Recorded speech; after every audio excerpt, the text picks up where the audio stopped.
ကတော့ကျွန်တော်ဒီစကားလုံး၃လုံးစကားစု၃စုရဲ့เนาะအတိတ်ပဲလေးကိုကျွန်တော်လည်းငယ်ရှင်းပြပါမယ်ပထမဆုံးစကားစုတစ်ခုကတော့ on the fence เนาะ on the fence FENC fence ဆိုတာခြံစည်းကိုပြောတာပါเนาะ on the fence ဆိုတာ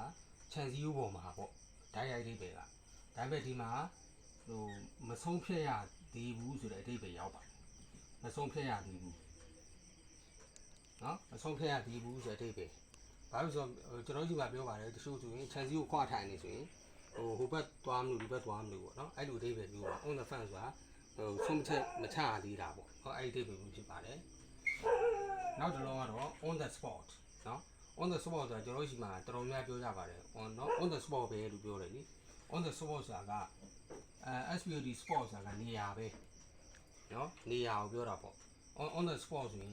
နေရာတွင်ပဲပေါ့အဲ့လိုအဓိပ္ပာယ်မျိုးနောက်အဓိပ္ပာယ်ကချက်ချင်းပေါ့ချက်ချင်းလို့အဓိပ္ပာယ်ရပါတယ်เนาะ on the spot ဆိုတာချက်ချင်းနေရာမှာတင်လို့အဓိပ္ပာယ်ရပါတယ်เนาะနောက်တစ်ခုကတော့အဓိပ္ပာယ်ကိုအောင်မှန်းလို့ရပါတယ်เนาะ in 2 minds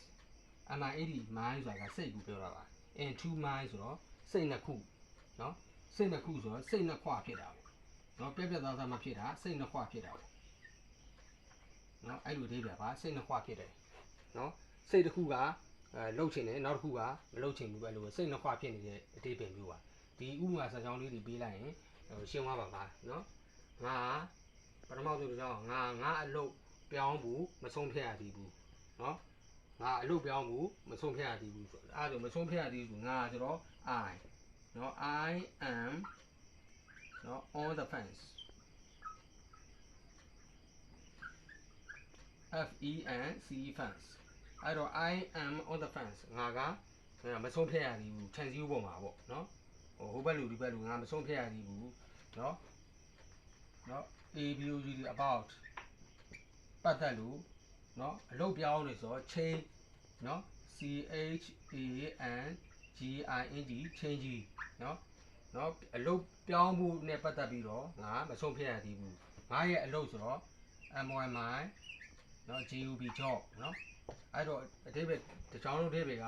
เนาะ I am on the fence about changing my job เนาะငါရဲ့အလုပ်ကိုပြောင်းလဲဖို့အတွက်เนาะမဆုံးဖြတ်ရသေးဘူးเนาะခြံစည်းပေါ်မှာဖြစ်နေတယ်ပေါ့မဆုံးဖြတ်ရသေးဘူးဆိုတဲ့အဓိပ္ပာယ်ဖြစ်ပါတယ်နောက်တစ်ခုက on the spot เนาะ on the spot ဆိုတာချက်ချင်းနေရာမှာတင်အဲ့လိုအဓိပ္ပာယ်เนาะချက်ချင်းလို့အဓိပ္ပာယ်ရပါတယ်အဲ့တော့ဒီမှာစာရဥပမာစာကြောင်းကသူကားမတော်တဆမှုတစ်ခုမှာเนาะပွဲချင်းပြီးဆုံးသွားခဲ့တယ်เนาะအဲ့ဆိုသူဆိုတော့ HG ပေါ့เนาะဆုံးသွားတယ်ဆိုတော့ die ပေါ့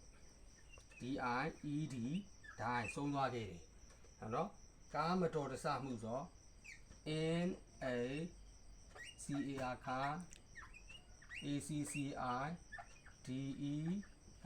accident เนาะ he died in a car accident เนาะသူကကား accident တစ်ခုမှာ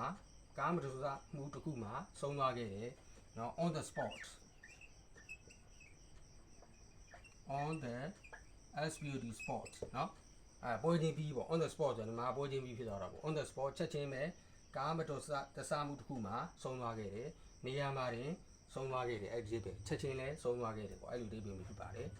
เนาะနောက်တစ်ခုက in 2 minds เนาะစိတ်နှစ်ခွပေါ့စိတ်နှစ်ခွဖြစ်နေတယ်သူမကတဲ့အလုပ်ကိုလက်ခံဖို့နဲ့ပတ်သက်ပြီးတော့စိတ်နှစ်ခွဖြစ်နေတယ်เนาะသူမစိတ်နှစ်ခွဖြစ်နေဆိုတော့သူမဆိုတော့ SAE ရှိတယ်เนาะရှိသူမ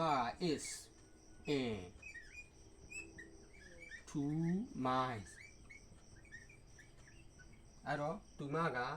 she is at 2 minds သူမကစိတ်နှခွဖြစ်နေတယ်เนาะအလုပ်ကိုလက်ခံဖို့နဲ့ပတ်သက်ပြီးတော့ဆိုတော့ about ABUD about เนาะလက်ခံတာက accept ACCEPTING accepting เนาะသူမကလက်ခံဖို့နဲ့ပတ်သက်ပြီးတော့စိတ်နှခွဖြစ်နေတယ်เนาะအလုပ်ကိုဆိုတော့ the job the JOB job အဲ့တော့စာကြောင်းကြောင်းလို့တဲ့ဘက်ကသူမကအလုပ်ကိုเนาะလက်ခံဖို့နဲ့ပတ်သက်ပြီးတော့စိတ်နှခွဖြစ်နေတယ်เนาะဒါအားလုံးဒီစကားလုံးလေးကသူ့ရဲ့ဟိုဒီအဓိပ္ပာယ်ကလေးတင်မှတ်လို့လွယ်ပါတယ် on the fence ဆိုခြံစည်းပေါ်မှာဆိုရင်เนาะဟိုမဆုံးဖြတ်ရသေးဘူး sport ဆိုတာနေရာမှာတင်ပေါ့เนาะနေရာမှာတင်ပွဲချင်းပြီးဆုံးသွားတယ်လို့เนาะချက်ချင်းเนาะနောက်တစ်ခါ in 2 minds စိတ်နှခွဖြစ်နေတယ် mind ဆိုတာစိတ်နော်ဒီလိုလေးမှတ်ရင်ပြောကူပါတယ်နော်အားလုံးကိုကျေးဇူးတင်ပါတယ်